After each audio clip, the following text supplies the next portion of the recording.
the girl in the garden. It's me, Tina, and today I'm going to show you a retro recipe from my family.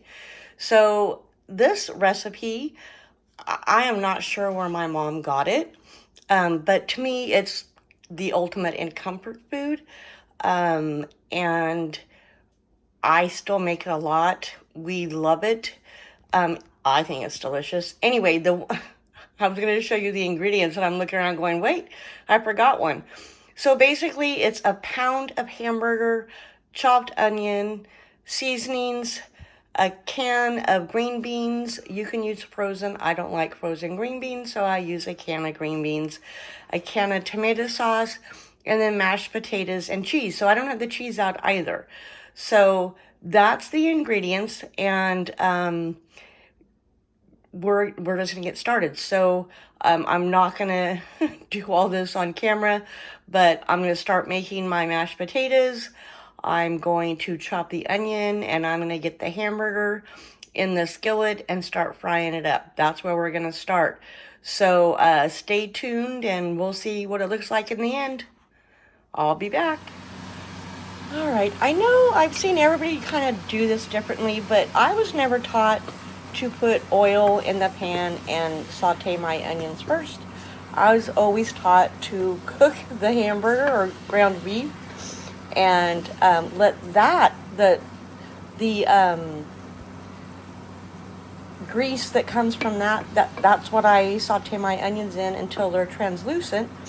And I do it right, so there is still some pink in there. So as soon as these cook a little bit longer, I'll be mixing it all up into a one-pot meal, I guess. Well, it won't be a meal yet.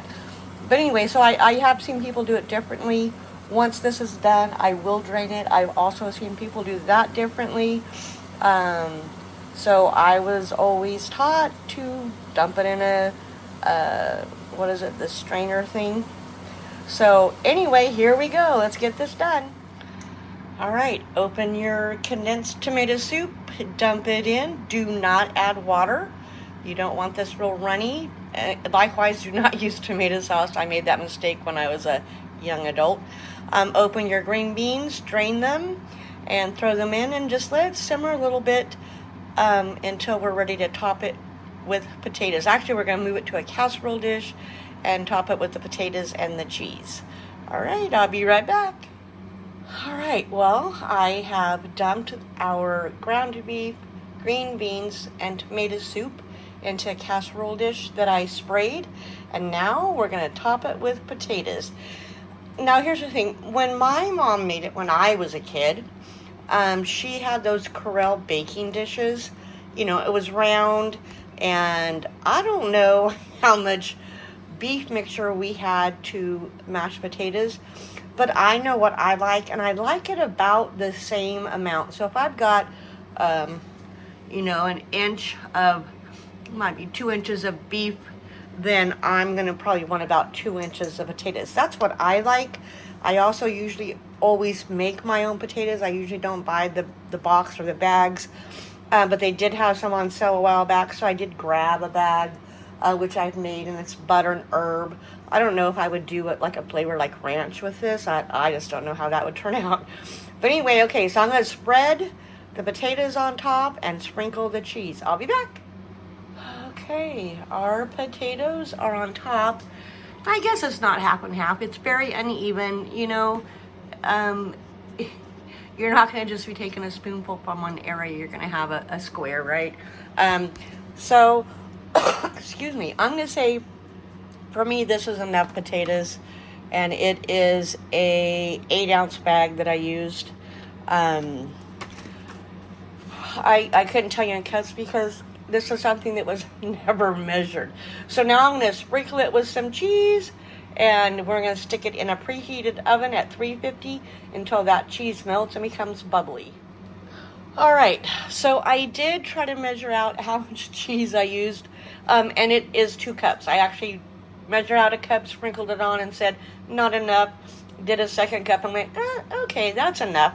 Also, I want to tell you, if you do make your mashed potatoes from scratch, make sure you season them just like you would if your mashed potatoes was a side dish. Otherwise, in my opinion, it's a little bit dull. When you get to, even if you mix the mashed potatoes in with everything else, it just doesn't quite have enough seasoning throughout. So anyway, okay, let's pop this in the oven at 350 until that cheese melts, and we'll come see what it looks like. All right, see you soon. Whew, and there we have it, our hamburger pie. I ended up only cooking mine for 15 minutes because the insides were already hot, so you can see it's kind of bubbling out there. If you let your insides, your beef mixture cool, then you're probably going to have to cook it a little bit longer. There is some spots I wish I would have added a little bit more cheese, but I usually never measure the cheese. I just put a good dose on there. I probably do more than 2 cups on a normal basis, but wanting to try to measure this out for you. The other thing is that I don't know, about a year ago, I started seeing if I could find this recipe online and where my mom might have got it from. And I could not find it. I found variations, and I think cream of mushroom soup was used. And then last night, I said, well, I wonder if I could look by the year. It had to have been the 1970s when my mom first started making this. I kind of felt like everybody was making it. And I was able to find this recipe. So I'm going to link it below. There have been some changes since my mom got this. Let's see if I can do this with one hand. I have not cleaned up, so... And I am a messy cook. All right. So... I did grab the corner, so there's more potatoes than there is beef mixture. I kind of turn it on its side, but... All right. And here's this, and I of course always do this.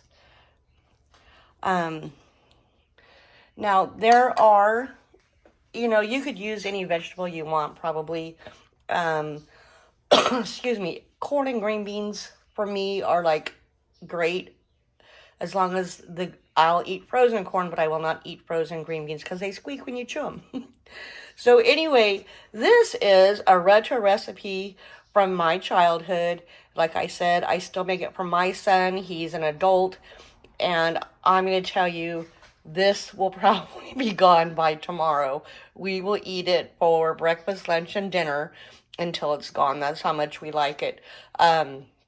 So anyway, I will put my recipe below, and I will link the one I found, I think it's Betty Crocker, below as well. Give it a try. It's super good and super easy, and you could actually double or triple. Just remember, 1 pound of hamburger equals 1 can of green beans, 1 can of condensed tomato soup. So if you double it, you're going to have 2 of those. The potatoes and the cheese is really up to you. Of course, I always do an onion in there as well to help season the beef. And then the other seasonings I use for the beef is salt, pepper, garlic powder. I don't use onion powder only because I'm going to throw onions in there. The amount of onions I put really depends on the mood I'm in that day. Let's see, what else? Yeah, I think that's it. Like I said, it's just super easy and super delicious. I hope you'll give it a try. If you do, put down in the comments what you think, if you liked it, if you changed it up any. And thanks for spending some time with me, Tina, the girl in the garden. Don't forget to do all the free stuff. Subscribe, like, share, and drop a comment below. I'd love to hear some of your retro recipes from your childhood. All right, folks, it's a wrap from me. I'll see you next time. This is Tina, the girl in the garden. See you next time. Bye.